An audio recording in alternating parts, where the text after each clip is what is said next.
this edition of Ottawa International Book Expo Presents. And we have an amazing author today, Mr. Gar Pardy, to talk about his upcoming book, which is very topical for today's global events. So take it away, Santosh.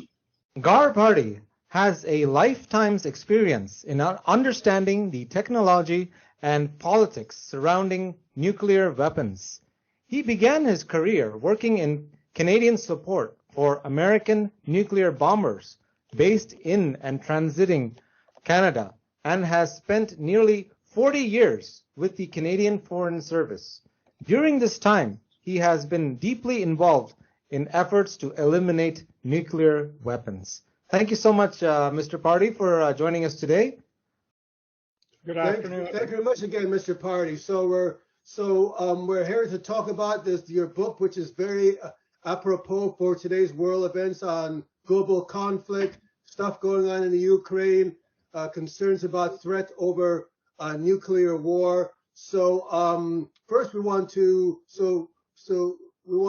talk about is what has been your personal experiences that provided you the impulse to write your book on nuclear weapons, and we also want to hear the title for your book as well that you've chosen for your upcoming feature.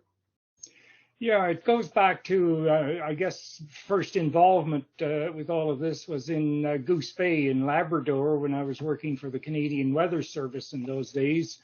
And in 1959, a forest fire broke out near the base, which was a large base involving the American Strategic Security Command, and they had aircraft there, based there. And we were all commanded to go out to the edges of the runway to beat back the forest fire. And our efforts were hastened when we were told that there were nuclear weapons stored at the edges of the runway there in Goose Bay. And so, but fortunately, as in Labrador in the afternoon, in the summertime, you do get afternoon showers, and thanks for the water from the skies, the fires were extinguished, and we went to the nearest bar to calm our nerves as far as the nuclear weapons were concerned. From Goose Bay, I went up to Frobisher Bay in the Northwest Territories in those days. It's now Nunavut. And the Iqaluit, the capital, and worked there. And there, the Strategic Air Command of the United States was based there as well. And so we were involved in terms of briefing the air crew that were flying around eastern Canada and into northern Canada. And a few years later, I went over to joined the Canadian Foreign Service. And of course, in the 30-odd years, almost 40 years that I was with them, I was involved at various times with nuclear issues, as Canada was deeply involved, actually, in all of the initial efforts in terms of the limitations being negotiated for testing, particularly in the atmospheric testing, and then later on for other forms of testing. And today, of course, we find that most of the nuclear weapons, there's only one country that still does nuclear weapons testing, and that's North Korea, and their testing is all done underground. But also in the intervals, of course, were the efforts actually to try to build in the elimination of nuclear weapons. And from their use, today there are only 9 countries that have arsenals of nuclear weapons.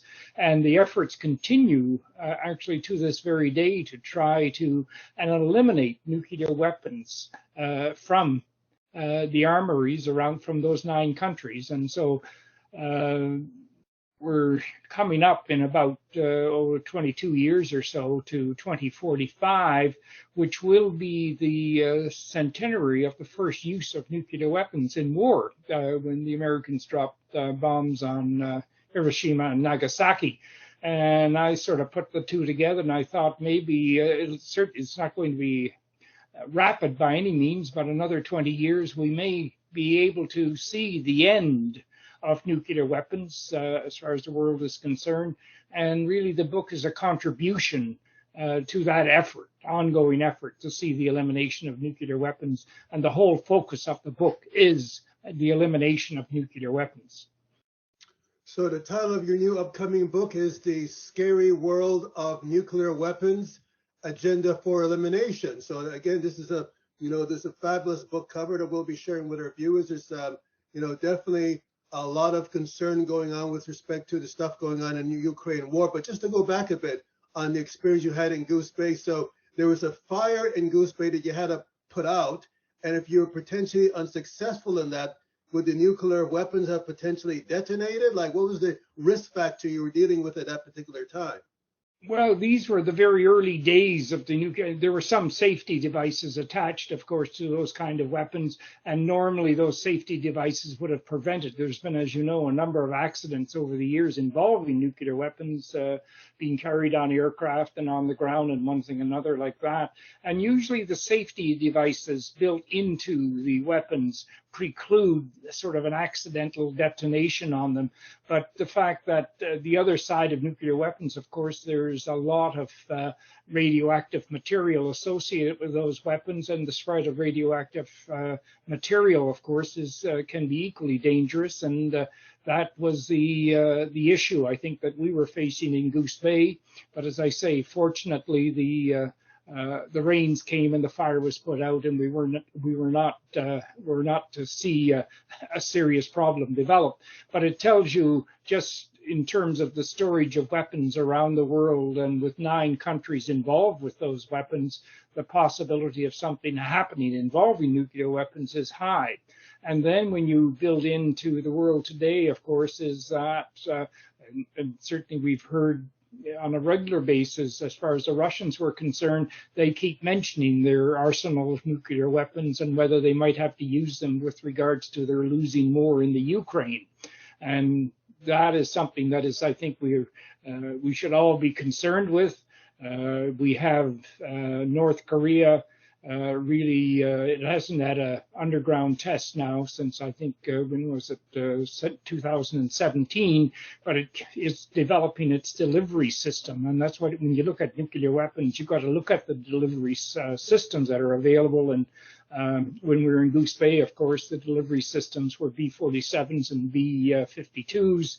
Today, the issues are largely associated with missiles, and North Korea has given every indication that it is developing intercontinental ballistic missiles, and there is a suggestion that they can already reach the continental United States. And so the possibility of something happening on that front doesn't give you any confidence that we're not facing a very dark future if we're not careful. Awesome. So why a book on nuclear weapons and nuclear war at this time? Is there a particular urgency as a planet, as a society, that we need to start to pay attention to, that your book wants to sort of illuminate on? Well, one of the things that I wanted to pick up on, the earlier efforts that have been made with regards to nuclear weapons, they have faded in terms of the international consensus. And so I think we need to re-energize that international consensus.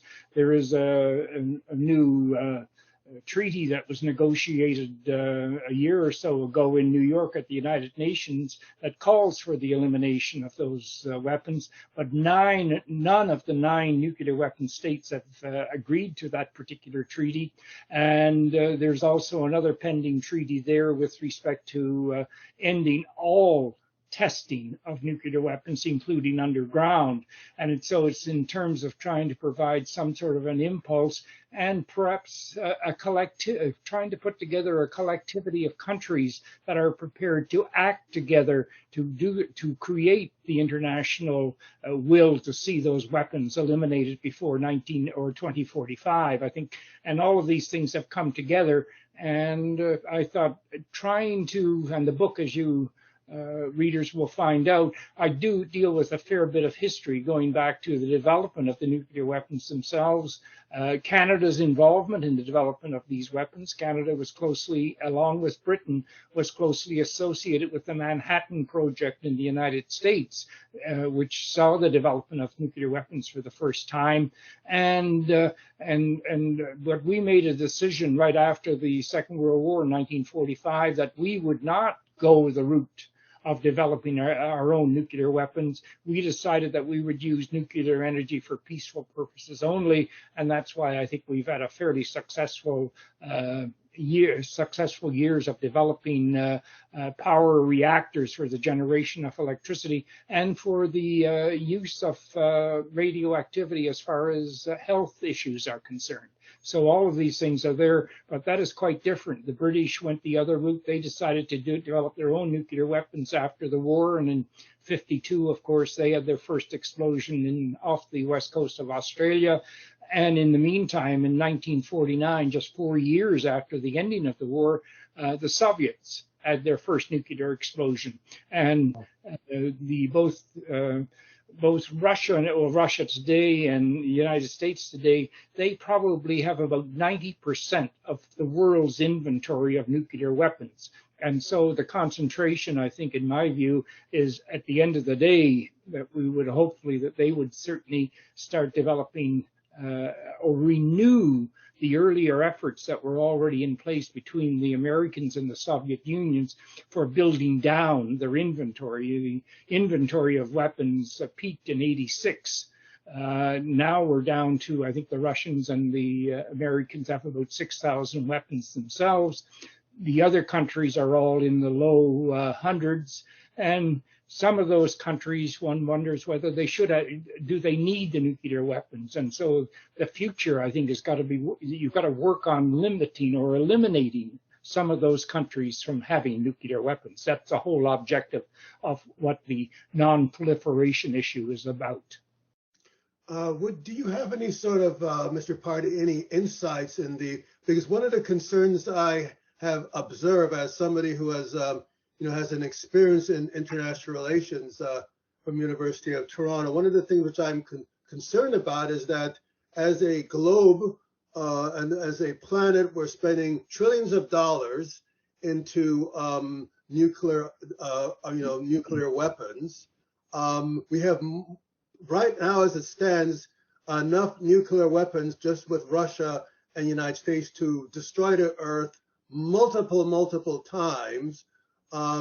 Yet every year they're spending trillions and billions of dollars more money, and we've already achieved this at the state where we can destroy the Earth billions of times to render it completely inhabitable of any biological life form. So what is the insight going on which drives this continuing military budget around nuclear weapons while we can destroy the Earth many times, and they're still putting more money in? Meanwhile, the money is not going into needed social programs that these governments at the same time it sort of suggest to us. They have no money for that, but they have plenty of money to destroy the Earth many times over. So do you have any sort of insight into that sort of context? Are we dealing with some kind of human psychosis or some sort of problem of some kind? Like, any insights on that issue?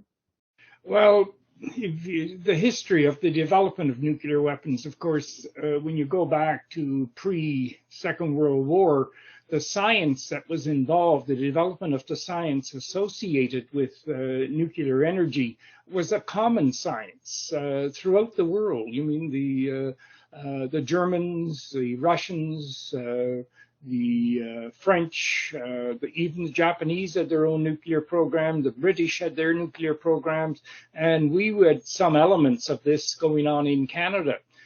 The Second World War, of course, raised the issue that Germany was, during the Nazi regime, was developing nuclear weapons, and there was some evidence to give to support that conclusion on the part of the United States. And the scientists in the United States, including Albert Einstein, was involved in all of this, and they convinced the president of the day, Roosevelt, that the United States has got to look into this and perhaps develop its own weapons. So the world today was created by the fear that Germany would have nuclear weapons during the Second World War. And so that was a countering of the American efforts in the Manhattan Project, as the overall scheme was called in those days. That Manhattan Project was geared for the United States to be the first country with nuclear weapons. And fortunately, the war in Europe ended without having to use the nuclear weapons in Germany. But the issue with Japan, in the meantime, Japan came into the equation, and the Americans, Roosevelt had died by this time, and Truman became president in 44, I think it was. He decided that they would use nuclear weapons unless Japan would agree to an unconditional surrender. Japan refused to do that, and so the two bombs were dropped on Japan. Then you had the problem, once the United States had the weapons, then the Russians decided that they needed those weapons because they did not want to live in the fear that the United States was the only country with the weapons. And that's where the proliferation came from in throughout the world. And for the 9 countries that are involved, for some of them, there's no need. You take the United Kingdom and France, they are both nuclear weapon states, and there's absolutely no reason whatsoever for those 2 countries to have nuclear weapons. And so if you work on the soft spots in the equation. I think the Americans and the Russians are going to be the hard spots here. China is an ambiguous country with regards to nuclear weapons. It has a very small inventory of those weapons, although there is suggestions today that they're increasing that inventory. But then you ended up with, China and India went to war in 1962, and in 64, China exploded its first nuclear weapons, and that touched off, in effect, the Indians took the view, and they had a very active nuclear science program going on in India. They decided that they needed nuclear weapons, and 10 years later, the Indians exploded their first bomb in 1974, using a lot of nuclear technology provided by Canada, I should say, including a research reactor that provided most of the plutonium that was used. Or enriched uranium, I should have said. But then with the Indians decided that they had nuclear weapons, Pakistan decided that it needed nuclear weapons to counter what the issue was as far as India was concerned. And that's how this proliferation game was played. The intellectual name for this approach to and the use of nuclear weapons developed a concept called MAD, mutually assured destruction. And in terms of you may not win a nuclear war, but you could assure the destruction of the other country that attacked you using nuclear weapons. And that kind of philosophy, unfortunately, is still evident in the world today in terms of why now Russia and the United States, they eliminated a lot of their nuclear weapons. They built in a lot of controls during the period of détente in the Soviet Union. And you've got to recreate that environment today in order to limit the availability of these weapons by other countries, and including the United States and Russia, hopefully. And that's why I've sort of, in my own mind, intellectually, I've looked at 2045, which is the centenary of the first use of nuclear weapons, as one of those dates that the world might be able to work towards in terms of the elimination. And there are many other countries that have the same view as we do in terms of seeing the elimination of those weapons. We are not alone. Most of the countries of the world, in terms of their signatures to treaties, their development of nuclear weapons-free zones in Africa, in Latin America, in the Caribbean, in the Pacific Islands, they've all sworn off any possible use of nuclear weapons or the development of nuclear weapons. And so those are natural allies in this kind of effort. And the overwhelming bulk of countries, if I can use that term, in the international system all want to see the elimination of those weapons. It's how you go about it and what pressure you can bring to bear to create conditions where those weapons are eliminated. So with that in mind, Mr. Pardy, I just have a two-part question based upon what you were saying about soft spots concerning nuclear weapons, so to speak. So if I'm understanding you correctly in terms of soft spots, could the argument therefore be made that since France and the United Kingdom are part of NATO, and if anybody invaded any of those countries, then NATO, the United States as the major partner in NATO, has the nuclear weapons anyway. So there's no point France or United Kingdom having nuclear weapons if the United States has nuclear weapons already. Would that be the argument in terms of eliminating these NATO countries that don't necessarily need to have nuclear weapons because the United States already has nuclear weapons and the United States is a NATO ally? Is that the argument in terms of the soft spots? Oh, I think so. And this is generally called nuclear umbrellas in the terminology of in this area. The Americans provide a nuclear umbrella so that in effect, and it's one way or another, there is an agreement there that if another country or with which the Americans have an agreement with, if they are attacked using nuclear weapons, then the Americans will attack the attacking country. These agreements for the United States, say for Japan and South Korea, for example. The issue of Taiwan comes up and has been in the news recently. The same issue is there. But going back to Europe, of course, the NATO treaty requires that an attack on one NATO member then draws the involvement of all NATO members. And there's, I think, come next spring, there will be 30 members of NATO, and then there's a bunch of other countries that are semi-associated with NATO, such as Australia and New Zealand, and certainly Canada is very much a member as well. So the whole idea here is to generate action here that will see emphasis moving from the possible use of these weapons to the elimination of those weapons. We've had a number of treaties in this area. If you remember a few years ago, Canada was deeply involved in trying to eliminate landmines from around the world. And the world signed on to it. Some countries have still not signed on, but the mere presence of that treaty limits, in effect, the availability of landmines for a lot of countries.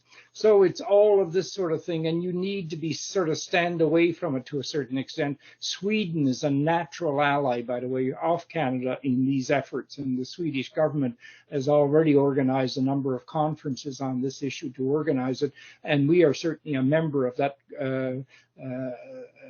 forum now. But the problem you run into is that the war in Ukraine has interrupted a lot of these activities.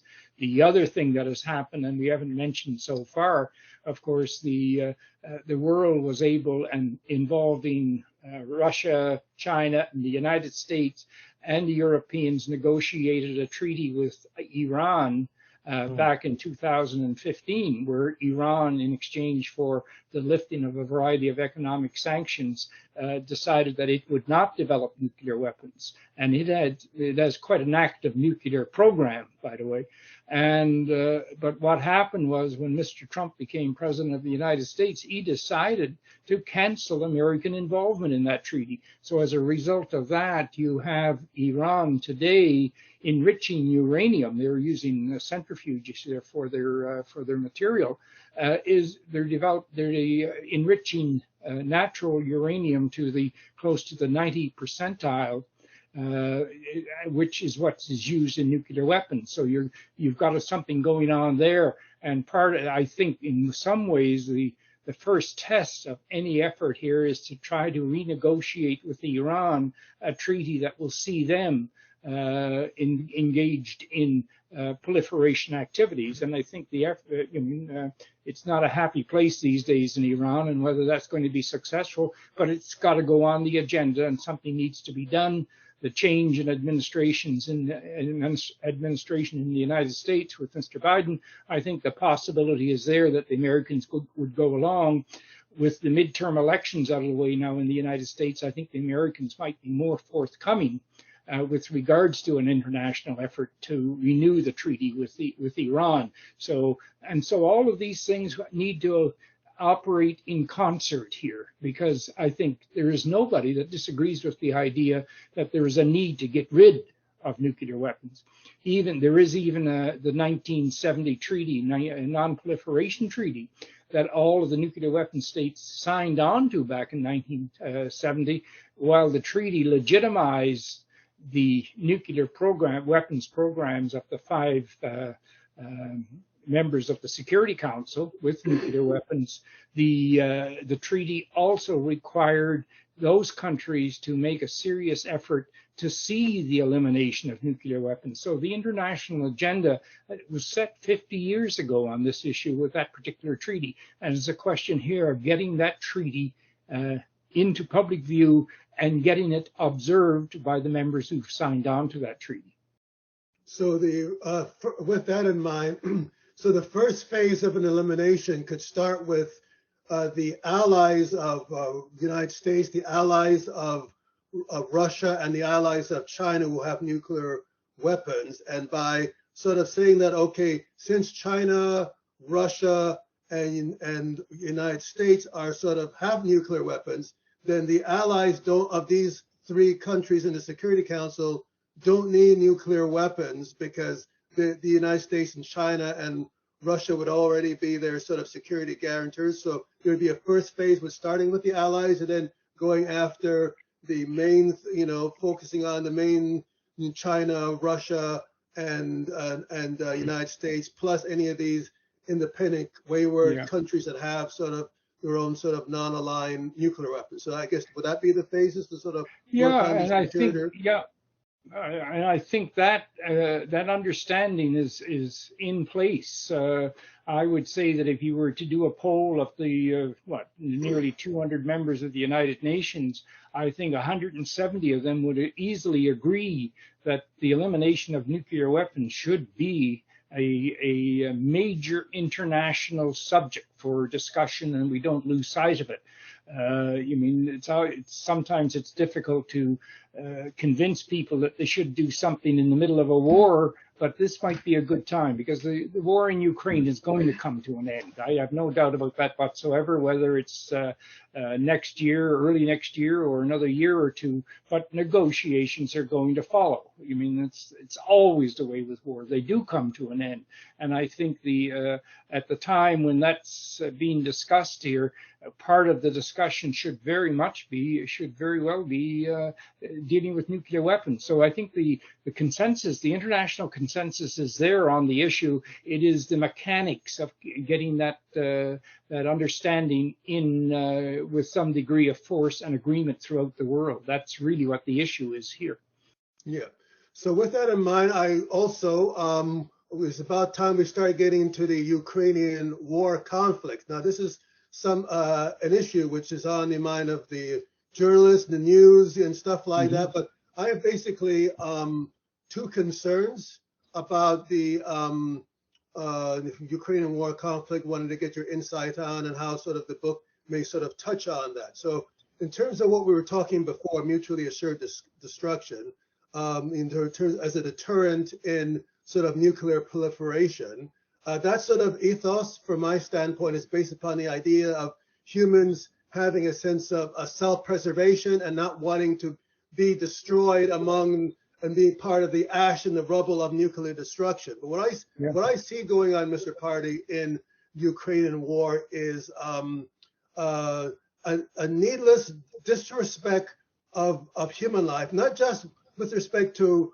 Russia, the invasion of Ukraine, which a lot of journalists like to focus on, but on all sides in this nuclear conflict, not nuclear conflict, this war conflict. So in terms of the Ukrainian war itself, definitely, it's terrible, and Russia was wrong to invade the Ukraine, although, there are a lot of other arguments that have been coming out by so-called alternative media as well, which points to certain activities going on in the Ukraine which precipitated that action. But there has been a solution, apparently, a way forward to completely resolve the Ukrainian war, to stop the mad destruction of human life there, which is, and has been presented in the media, that, Russia, wanted Ukraine not to be join NATO. They wanted them to be a neutral state, and for NATO to agree not to, not to try to get Ukraine into NATO, and NATO apparently refused to agree to Ukraine being a neutral state, and as a result, we have this perpetuated sort of war going on, destruction of human life. So, on the first level, my concern is that this war is going on, and on all sides, I see a lack of respect for human life. The second thing I have in terms of a lack of respect of human life, which is even more disturbing to me, as you can, you're someone, with your experience, you lived through the Vietnam War period where there were some discussions and some concerns about the threat of a sort of a nuclear war in that particular environment. And there were we had the anti-war movement, young people coming out in force, to stop the destruction of the life of the Vietnamese people, stop the destruction of human life. There was a sense of social consciousness and outpouring of protests against the war. I see none of these protests happening with the Ukraine war situation. I don't see no mass protests happening. I see small protests, of people saying that, that Russia was wrong, but I don't see any general protests about, that we had during the Vietnam War era. So with that in mind, I'm concerned about a generally lack of respect for human life, which is creeping up into the elites who are on all sides of this Ukrainian war conflict. I have a concern about the lack of respect of human life just in the populations of people, in whether it's in Canada, United States, Western societies, all these societies that witness the anti-war movement. I'm concerned about that, and I'm concerned how we could somehow enter into a nuclear conflict just because there's a lack of respect for human life, and if you don't respect human life, then to me it makes it more dangerous. So I was wondering if you might have any sort of thoughts and comments about how these sort of concerns about human life and how the lack of respect of human life can potentially trigger a nuclear holocaust type of situation, Mr. Pardy. Well, I think another factor that one needs to bear in mind here, when this kind of background factor that comes into mind, that in the post-war period from 1945 onwards saw the collapse of all of the European colonial empires. Every one of them disappeared. And the issue of self-determination came into play, and it's associated with the development of the United Nations. The development of self-determination became a factor that basically all countries essentially have agreed to live by. And in what is I find remarkable, while there's been many wars since 1945 around the world, there's only two examples where a neighboring country invaded another country and tried to take it over.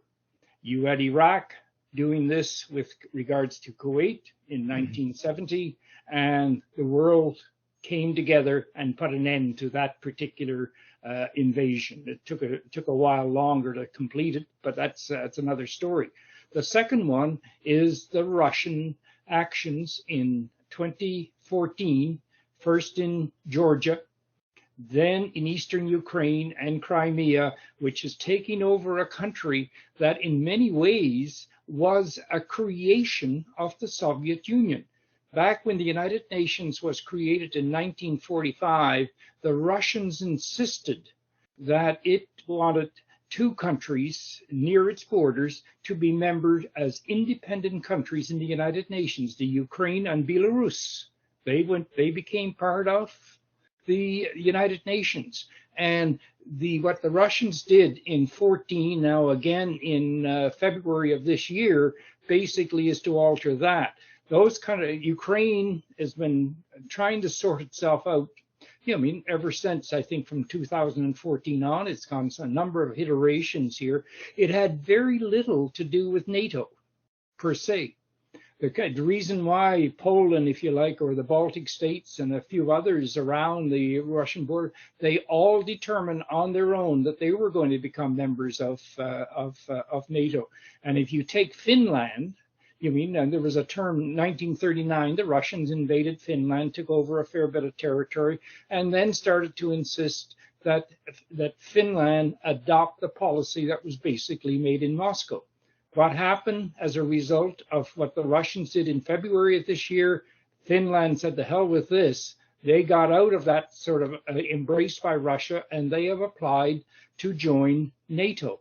This is self-determination at work, which is the basic principle under which the world operates today. And to suggest that, in effect, by invading another country, you can do away with that particular principle. Most countries, if you look at it, when you look at the United Nations, when it was formed in 1945, there were 4 countries from Africa who were members. Today, there are 55 members from Africa in the United Nations, and every one of them is based on the self-determination of its own people. The ending of wars in these kinds of situations is done mainly as a result of the people themselves deciding what they're going to do.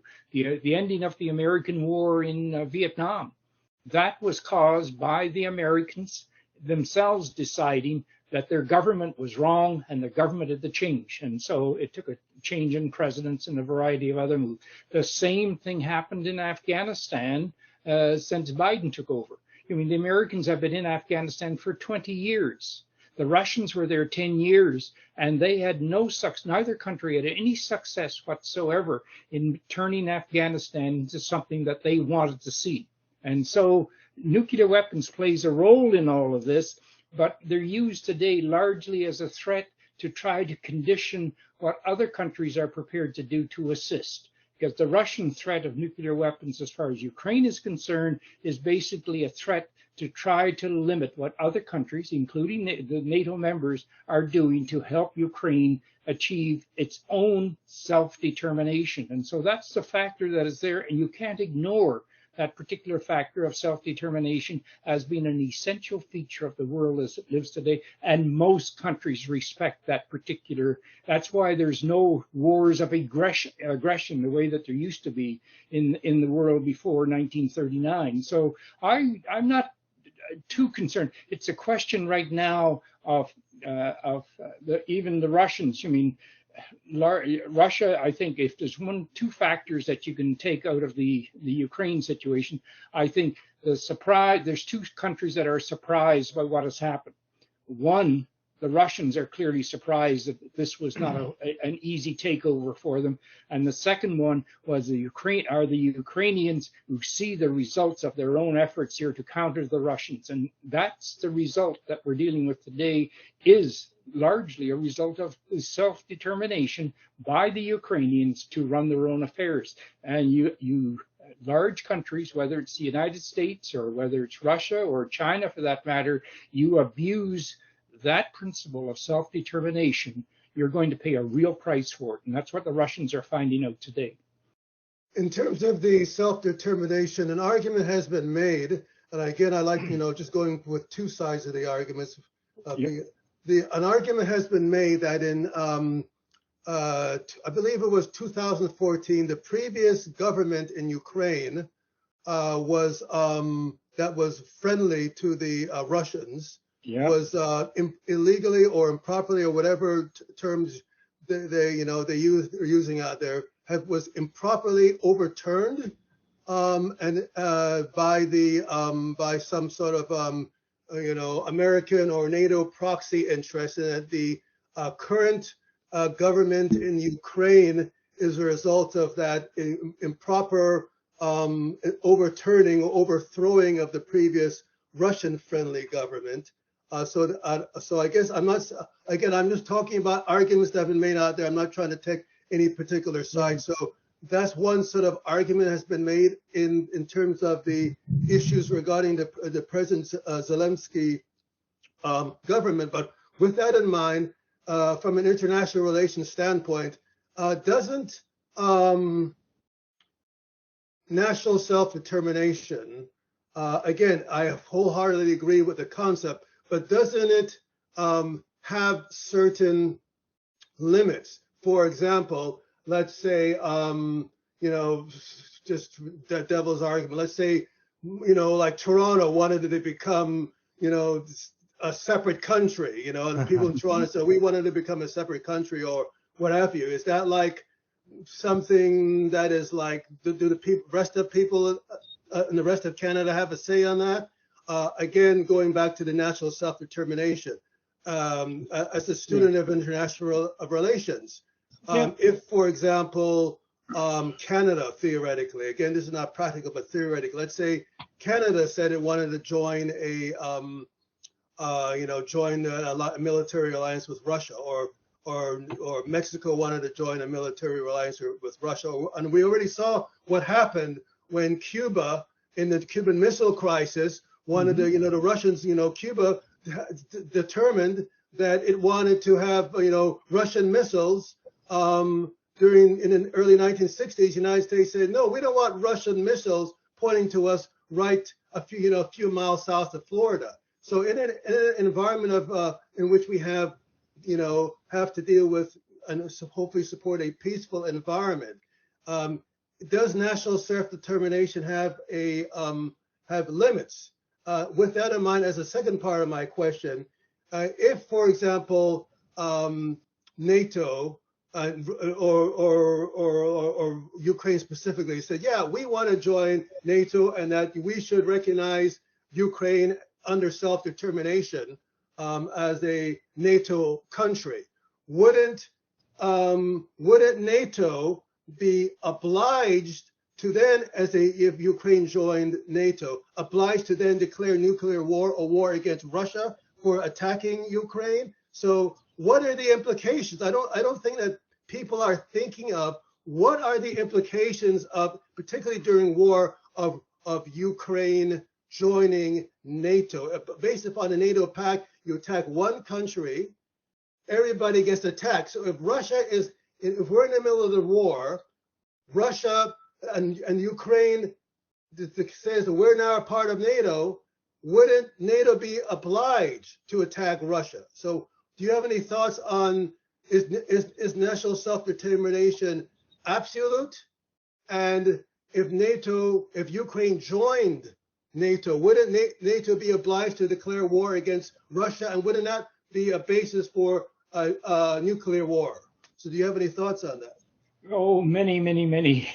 Yeah. And in particular, I'd start off with the elections in the Ukraine. If you want to go back from, 10, 15 years or so, I would never argue that those were fair determinations of what went on in Ukraine. But by and large, given Ukrainian history, they're reasonably fair, and I think the results were reasonably accurate as far as the national will was concerned of that country. But there's always arguments made in the same way. You don't have to go very far from our southern border. Mr. Trump is still arguing that the election a couple of years ago, Mr. Biden, was false, and he should have won that election. And he's out there doing all sorts of things to try to convince the American people that they were wrong in terms of what happened during that period. But self-determination in the world is, you see changes going on. If you want to look at the big ones, say in Europe, Yugoslavia was created in the post-First World War, and they created more after the Second World War, but they created a country made up pretty much of 7 national groupings in that country. And what happened, and they had a leader there a man by the name of Tito, and he ran it as a unity country to a certain extent. He dies, and the national forces in that country came out. You had a couple of wars there, and so you have 7 independent countries out of the body of Yugoslavia. You look at Sudan. You have South Sudan. 10 years ago was fought a 50-year war with the northern part of Sudan. And today, South Sudan is a member of the United Nations. Those kinds of changes are taking place. As far as Canada is concerned, we had an episode back in 1970 where, in effect, the forces for independence in Quebec were very, very large. And in effect, we worked out a system, negotiated, if you like, where, in effect, Quebec is still part of Canada. People in Alberta are making the same sort of noises today here. But the self-determination can only be legitimized by the quality of the will, of how the people express their will. If they do it with using guns and weapons of other sorts and this sort of thing to do it, then you are right to question what the results are. If it's done through some sort of a peaceful process, then I think the results are quite acceptable.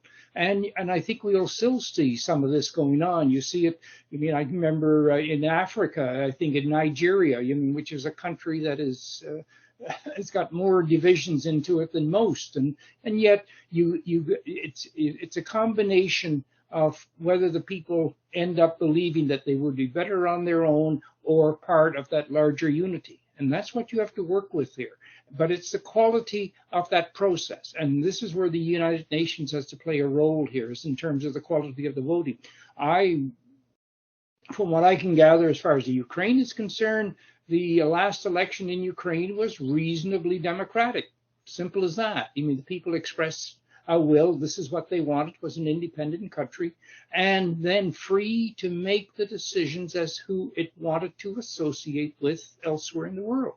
That's how the system works right now, and I think the threat of nuclear weapons hangs in the problem becomes very difficult when you get a couple of nuclear weapon states on either side of the issue. That's where it becomes very difficult. The Russians have decided that they would make some noises about the use of nuclear weapons if things go badly for them in Ukraine. A few years ago, the United States was making large noises about China possibly trying to take over Taiwan. And both in the early 50s and the late 50s, the Americans basically threatened to use nuclear weapons against China. That's the way those powers have acted. And the trick today is to make sure that that element of threat can be removed from the ebb and flow of decision-making as far as the international system is concerned. Because if a few countries have those nuclear weapons, then they try to put their finger on one side of the scale in order to influence, and if not more than influence, force somebody else to do at their will.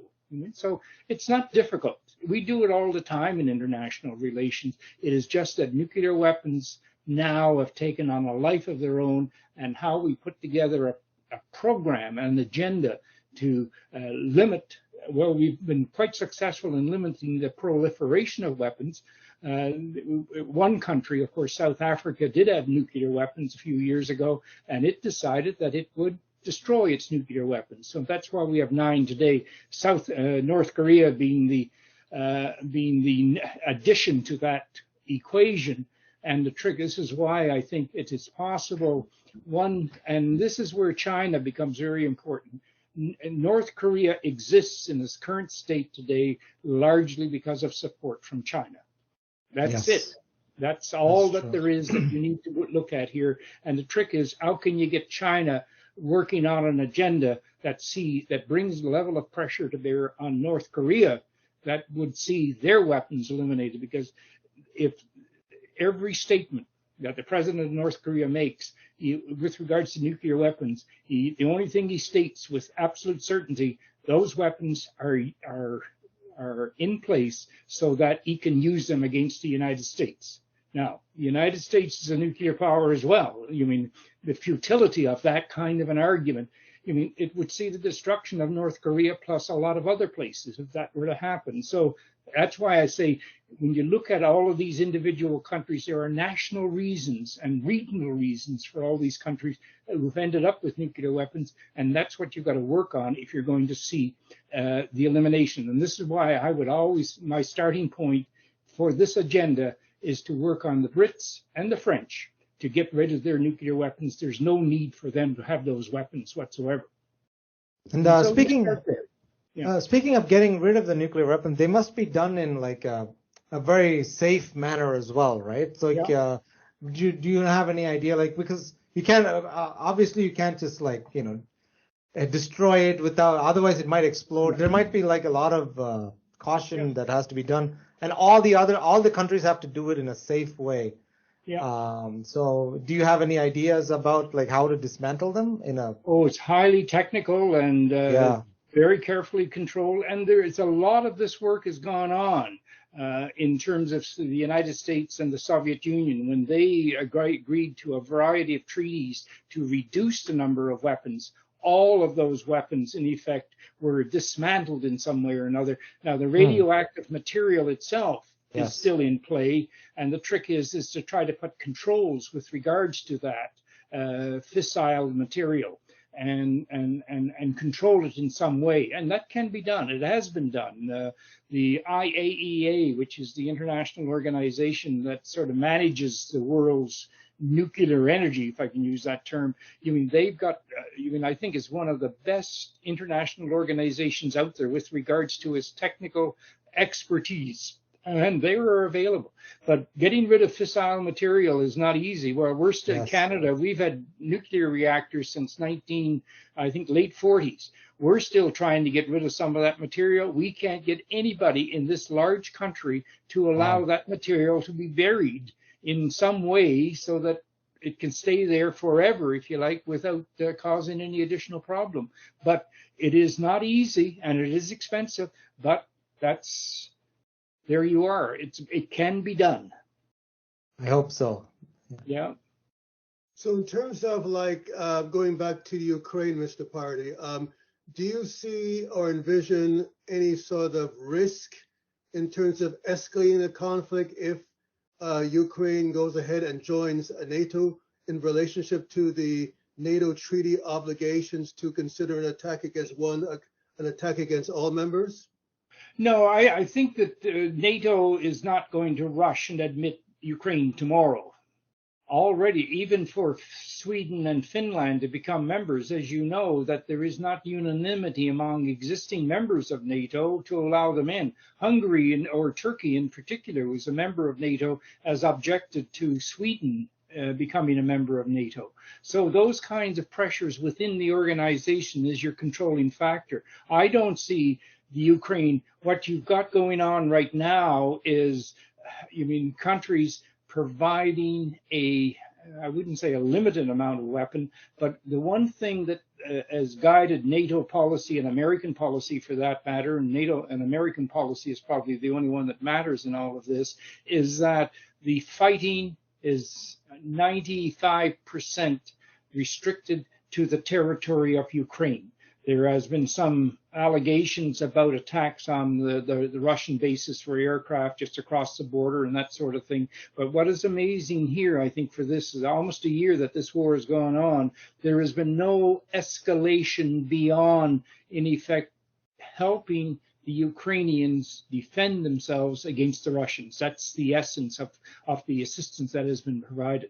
So I don't see that is an issue. That may become an issue down the road, just as it is. I'm sure the Russians were more surprised than anybody were when in the middle of the war that they started, the country which they have a more sensitive border with, Finland, decided it was going to get out from under what the position that it had since the Second World War and applied to join NATO, and NATO welcomed them, without any questions whatsoever. So what steps should Canada take to contribute to the renewal of a collective international effort to see the elimination of nuclear weapons? In Canada, we have a tradition of, since Lester B. Pearson, former Prime Minister, of international peacekeeping and being seen in the world as a leader in bringing together conflicting sides. So what role, how can we renew our sort of image in this respect by being leaders in this process? Well, we're not doing enough. That's the reason for the book. Quite frankly, we've been involved in the nuclear energy game from day one. You mean Manhattan Project, we were involved with the Brits and the Americans in terms of developing that weapon. We made the decision, as I said earlier, in 1945, we were not going to go the nuclear weapons route, and we decided to concentrate on this in this other area. For a while, we thought we would have a nuclear industry in Canada that could export power reactors. We had some success. India, Pakistan has them, Argentina, Romania, there's a few of them around. Even in China, China uses a Canadian design power reactor. But one of the limitations that we have, and you alluded to it earlier on, we are, of course, a member of two military organizations that as their factor, the defense of Canada at the center of those. This is NORAD, the North American Air and Space Command. Okay, we're a member of that particular organization, and that carries with it an obligation with regards to, if you want, the use of nuclear weapons, although the issue has not come up in recent years as far as NORAD is concerned. The issue is active as far as NATO is concerned, and you've spoken about this earlier. I mean, the NATO policy here, if in effect nuclear weapons, if there's an agreement that nuclear weapons may be necessary to counter what Russia is up to, then there is the issue of NATO agreeing to the use of those weapons. Now, the only country that has the weapons that could be used in that situation is the United States. And the United States does not delegate the use of its nuclear weapons to any other country other than the United States. It will make its own decisions in those areas, and that in itself is the limiting. I think the fact that it is the only country in the world that it's ever used nuclear weapons is a large, I'll put it, a large moral issue that conditions American policy in this area. And I think it would be, I think, a very unusual situation. The Americans themselves, I think, would have to be under attack by nuclear weapons for them to use nuclear weapons. Generally speaking, they do not agree that they would use nuclear weapons first. First use, this issue is always out there. And whereas the Russians are even suggesting that they would use nuclear weapons first if the situation turned badly, and that's a written policy as far as Russia is concerned. If in effect the government, if Russia itself was under a threat through conventional means, then and was in danger, then it basically probably would try to use nuclear weapons itself. That's my reading of the situation with those two countries. And those are the only two countries that matter.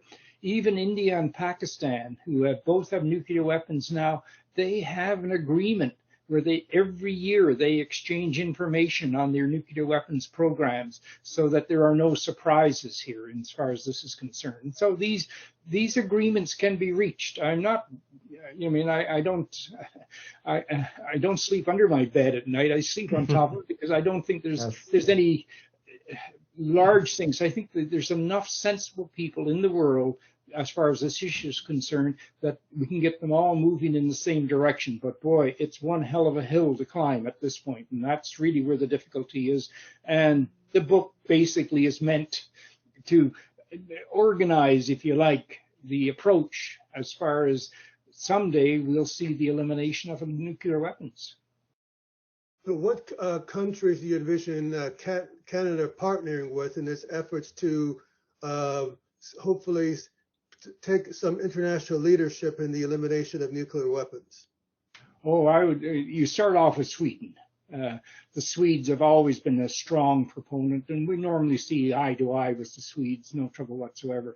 But you need a broader coalition in that. I would see South Africa coming into play. I would see Australia coming into play. I would see Brazil coming into play, and maybe other members of NATO, maybe Germany for that matter. And if you could convince, say, the British and the French to forego their nuclear weapons, that would be a large opening bid, if you like, in terms of the elimination of nuclear weapons. If you could convince those two countries to say, we see no purpose. They are a legacy from their colonial era. We need, in 45, they said it guarantees us certain rights in the world. Well, they are both the United Kingdom and France today are partial players on the global stage, and there's absolutely no reason for them to keep nuclear weapons and make them part of. What they can do is use those weapons as an opening gambit in the negotiations that need to go on here to get rid of all nuclear weapons. And France and the UK doing so, I think, would resound throughout the world as a gesture of major importance. Could, with that in mind, could Canada take some role, particularly with the Commonwealth, in terms of being a member of the Commonwealth, to work with, Australia, New Zealand, South Africa, and other Commonwealth countries to put pressure on the United Kingdom to relinquish its nuclear weapons, since the United States already has nuclear weapons? Could it be a Commonwealth initiative in your view? No, the Commonwealth, I have serious doubts about its ability to come together on a decision of this importance here. I mean, it plays a lot of roles, but in the area of security or global security, the Commonwealth does not play much of a role here. There are very few organizations. I mean, the UN is the logical one to play the role here. It represents all of the countries of the world, and it has done a tremendous amount of work already in terms of the kind of treaties that it has sponsored and negotiated already. So I don't see, you've got a certain amount of energy here that needs to be expended, and I don't see going to some of the regional organizations, but they have come into play where they've come together and declared nuclear-free zones. Say ASEAN, say for example, in Southeast Asia, they have a nuclear-free zone where all members of ASEAN have said we're not going to have nuclear weapons. Those kinds of things, you build up the opposition to proliferation of nuclear weapons from these countries, and some will emerge as being interested. Australia would play a role. There's no doubt about that whatsoever in terms of anything.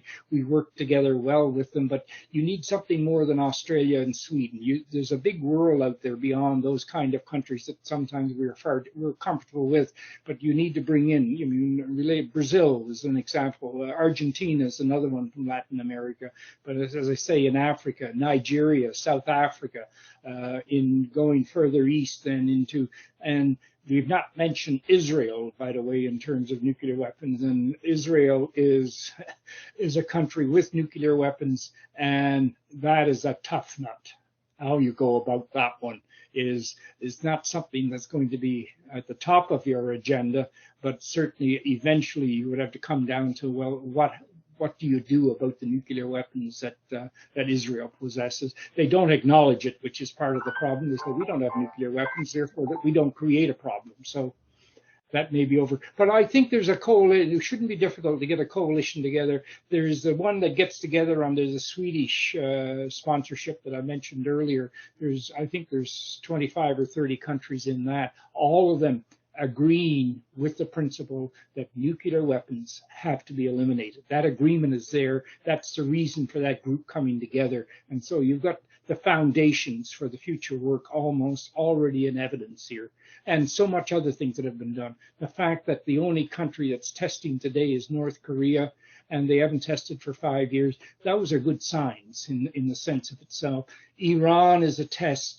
If we can go back to the agreement that Iran and all of the countries signed 5-6 years ago, that would be a major achievement to re-energize that particular agreement as well. Those are the things that you need to work on. There's a lot of bits and pieces that need working on, but the overall objective is at some point it all comes together and there is a united voice in the world and saying nuclear weapons have to go. I would imagine that it would be difficult to persuade Israel before the Palestinian conflict is resolved and they there's almost a complete idyllic peace in the Middle East. I guess you have to start with completely resolving those issues of the Palestinian conflict, of the ongoing tensions between the Arab world and Israel. And if that is completely resolved, then perhaps that might be an opportunity at that time to start to talk about Israel, being formally a part of this nuclear, de-escalation process. I would imagine. Yeah, it's a tough one, but if you a little bit of history here, a few years ago, Iraq was developing. There was every indication Iraq was under Saddam Hussein was developing nuclear weapons. And interesting, the time period was such, Iran went in and bombed that installation first, and then the Americans or the Israelis went in a few days later and bombed it again and wiped out that particular program. The Israelis did the same thing a few years ago with regards to Syria. And we don't mention it, but in the worst days of Libya and Gaddafi, the Americans and the Europeans brought sufficient pressure to bear on Gaddafi that he gave up his efforts to develop nuclear weapons as far as Libya is concerned.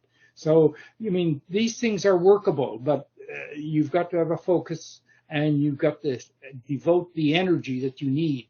And that's what Canada has to do. Right now, I don't think we've got enough energy in our in our department, you don't see nuclear proliferation being included as an item on the Canadian agenda the way that it should be. And that, I guess, is really what the near-term objective is, to say, look, nuclear proliferation is to come, non-proliferation is to come back onto the Canadian international agenda. So do you have a comment or question, Santosh? No, I agree with a lot of the efforts that's being taken to make sure, nuclear weapons are. We have to separate the nuclear from the weapon. I always find, nuclear power plants are very useful. But at the same time, these kind of incredible technologies can always be weaponized, and the whole mentality of the governments have to change. And it shouldn't be all about power. It should be more about helping people with that power. I find I don't know why the mindset is like, hey, we're going to have these nuclear weapons in the first place. Yeah. But I guess there's still that war mentality still going on. So. Yeah. Well, I was alive when they were first used, so my memory is I was before it all got underway here, and that's another thing of rapid. At this point, writing something about an issue such as this, but the you mentioned nuclear energy as versus nuclear weapons.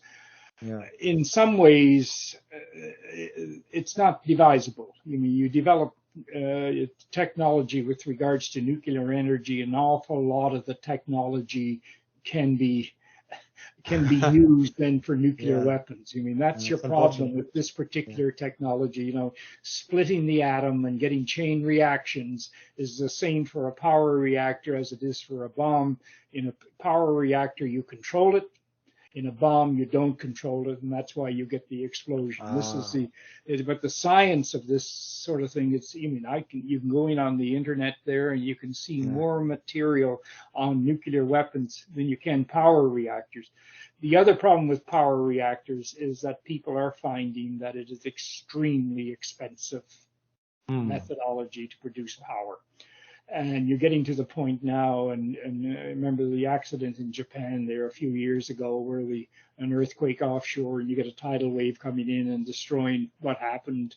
You had Chernobyl, you had 3 Mile Islands. Those things carry with it dangers in and of themselves. And I came across a figure a couple of days ago. I think a decade or so ago, about 20% of the world's power, energy, electrical power, was generated through nuclear reactors. That figure is now fallen to about 10%. Oh, it's going down. It's going down. And what's replacing it, of course, is the wind blowing and sun shining, and the technologies associated with that is far cheaper. And hydro is the other one that Yes, water. That's the third one here. And Canada is rich in hydro and those kinds of things. So there's a lot going on. And you're right to point out that you can't sort of separate the weapons things from the peaceful uses. I mean, when the Eisenhower, when he made a speech at the United Nations in 1953, the title on the speech was "Atoms for Peace." Well, that's been the struggle, and in those days there was even a couple of test explosions where they thought they could use nuclear explosions to build a canal or something like this, and all sorts of fanciful. The only, apart from power reactors, generation of electricity, the only area in which how can you put nuclear energy finds widespread use, but it's then associated with the weapons themselves, and this is nuclear-powered submarines. And just about all countries that have nuclear weapons, they quickly as possible try to bring in nuclear and submarine-launched ballistic missiles. You can ship them around the world, hide them away, and it's your hidden force here. An aircraft, you can see it. I mean, that sort of thing. Intercontinental, well, you can see there are some defenses against it, but the missiles and the bombs inside of a nuclear-powered submarine, there is really very little defense that can be done here. And the Americans still have about 35 of these wandering the world, and they each have about 16 missiles, and those missiles each carry 12 nuclear bombs on them. I mean, the sheer size of that particular one weapon is just tells you, and that's the other element in terms of the elimination of nuclear weapons. You've got to eliminate the delivery systems as well. The two go together. You can't have one without the other. So that's why you have to work on both. And most of the treaties that both the Americans and the Russians or the Soviets did back in the era of détente, the delivery systems were as important as the weapons themselves. Yeah, so how does the issue of nuclear proliferation, how does that relate to climate change, Mr. Pardy? It does, in the sense that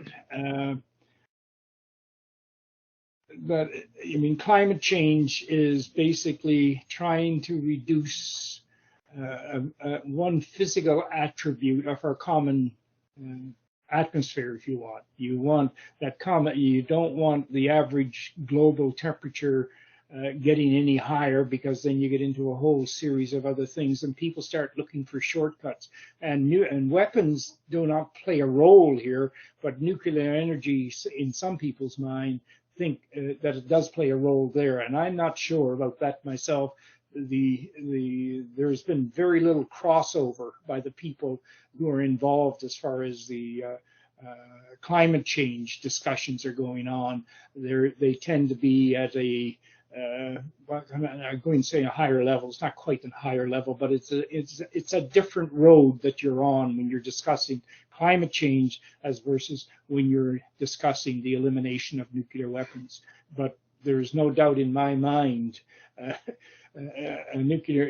bunch of nuclear weapons going off in the atmosphere is not going to make the climate better in any sense. No. So that's the bottom line here.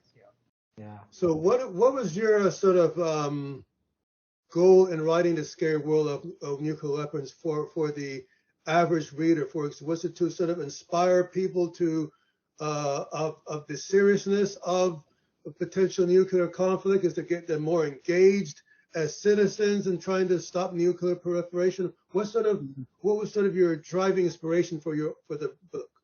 I think it was to sort of concentrate the information and the issues involved, I guess. It's putting all of that together. And as you know, it's not a long book. What have we got? Around 200 pages. You're closer to that than I am.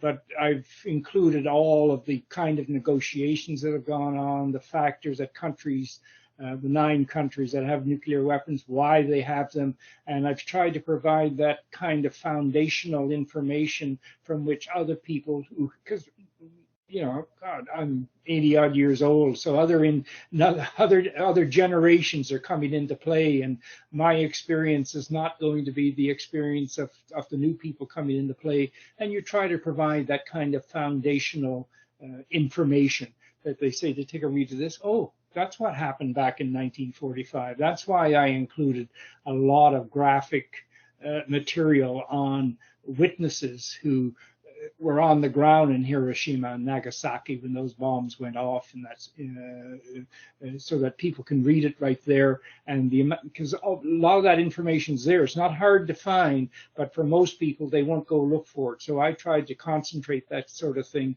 as from and I go back to the scientists at the turn of the 20th century in terms of all of them. The science of nuclear energy and weapons is no older than really about 1900. That's there was a few experiments before that, but it was a lady by the name of Polish lady working in Paris, Marie Curie, a scientist, and she did a lot of work on that. Her husband was working in this area, and she was at one point, developed radioactive material, and she burnt her hands as a result of this material, not knowing the dangers that were associated with this sort of thing. And so you fast forward, then you get a lot of other people that came into play, but it was not until 1938 that the chain reaction element in terms of nuclear weapons emerged from the laboratory. And in those days, they called the reactor piles, P-I-L-E-S, not research reactors and that sort of thing. So the terminology has changed. And of course, the early terminology was atomic energy or atomic bombs, and that is merged now into nuclear weapons, which is a more accurate one because it is the splitting of the nucleus and the chain reactions that results from that, and whether you have fission reactions, but you also have something called fusion reactions, and that's the difference between an atomic bomb and a hydrogen bomb. It's slightly different in terms of, but people that are interested in this subject, they can go in. There's a lot of good literature online, and you can go in and read about all of this. I've concentrated a fair bit of it in the book, with the idea that I make life a little easier for people to come up to speed with what has happened in this area and what needs to be done in the future to see it not go beyond 2045. So your book is a great read for not just both, but for the average reader, including those who use Facebook, Twitter, all these social media platforms, discussing, debating the Ukrainian war and other particular nuclear and peace and war issues. So it's great for them. Great for anybody professors or students who want to use your book in their classroom, and also potentially for policymaker, decision makers, people who are making decisions on these issues who might feel helpless right now and want to be more informed of war and peace issues and want to engage, whether it's their own government and Trudeau government, or whether it's American policy makers who want to engage Biden, or even people in Russia all over the world. So it's great for policymakers who want to be more informed of how we as a planet can come together and resolve these issues and debate the issues constructively based upon the information that you share and provide in terms of the whole historical and political, socioeconomic context of the nuclear proliferation issue. That sums it up very nicely. Thank you. Awesome. Okay, then. So that was my reading of your book and stuff. Awesome. So is there anything area, Mr. Pardy, that we didn't touch on that you wanted to touch on so that people know more about, a little perspective that you haven't had a chance to share about your book? Because in my view, people should definitely check it out. War and nuclear war is a real threat. I know that former President Trump, many people don't like him, but one thing which I do like is the fact that he at least had the courage to talk about his fear about nuclear war in light of what the Ukrainian war is going on. So I do congratulate him for that, even though, whether you like him or hate him in terms of him as a person or as a former president, what sort of what area we may not have touched on you want to sort of touch on and comment on, Mr. Pardy. Well, national leaderships is what you just done with there. I'll buy you a couple of beers one of these nights, and we can discuss Mr. Trump in an appropriate setting. Quite frankly, Definitely. I've got other views there. I mean, in terms of, two of his actions that directly relate to what goes on in the book, actually, and one of them is tearing up of the agreement on Iran. And then he sat down with the president of North Korea and thought, well, I could sit down with this man and maybe we can reach an agreement here on their program. And within days of that particular, he had 2 meetings with the president of Korea. Within days of that, the North Koreans accentuated and enlarged their program, a nuclear program to produce bombs. Mr. Trump is a good example of sometimes people with good intentions, but the road to hell is paved with more good intentions than there is with anything else. And that's your problem with national leadership. You do need dedicated national leadership for these kinds of things to change. And we're a bit lacking most countries are lacking that today, largely because in effect our countries are undergoing a lot of stress. And when you look at the virus that's wandering the world here in various ways, it attracts the minds of our politicians, and they decide that is more important, doing something about the health care of their citizens than maybe something that is further down the road. I'm just hoping that I can help them focus on both and get action going today that might give us a result down the road on nuclear weapons. And maybe, I don't know, I won't be around when that happens, but I've enjoyed the subject matter. I've been associated with it in many years in various places around the world, and Canada has played a large role in all of this, and I think we have a responsibility as a result of that to take a leading role to see this issue terminated, if you like, the countries having nuclear weapons. And that I think Canada could set as an objective for itself. We'll have 200 years coming up a few years from now, another 50 years. And I think one needs to think in terms of those kinds of years for issues of this magnitude. Well, look at climate change. That's equally large in its own way. And it's not things that are going to change overnight. But you've got to start action today if you want success down the road. Yes, I think that, there are a lot of people out there which want to be, community leaders, want to be constructive political leaders, but they just simply don't have the knowledge, the information to be able to do that. And by reading your book, that's the first step to, inspiring a new generations of the type of political leaders who thought like Lester B. Pearson, who wanted to make a difference in the international stage, rather than having our society just focus on consumerism and all this kind of stuff. I think that your book is the basis of providing that informed electorate, informed populace that is necessary for us to inspire the type of thinking that, okay, I read Mr. Pardy's book. I'm now aware of the dynamics of the nuclear proliferation issue, the threat of nuclear war. This is what we can do as a community, if they're a community leader, or as a society, if they're a decision maker or policy maker, to engage the necessary process to once and for all deal with this issue before it proliferates and the whole world is destroyed. So I think we definitely need you to be around, to be a part of that process, and your book is the first step to providing that basis of bringing things together and inspiring and giving us as a society, as societies and as a planet, the necessary positive kick in the right direction for us to get to where we need to go to before we're all destroyed as a planetary environment. Good show. Awesome. So thank you very much again, Mr. Pardy, for talking about your book, Scary World of Nuclear Weapons, Agenda for Elimination. This book is upcoming. It's not quite out if you do a Google search, but it'll be out in sometime in December 2022. And we look forward to any sort of comments you might want to check out. Agora Publishing, if you wanted to find out when the book is actually going to be out, but we urge people to check it out.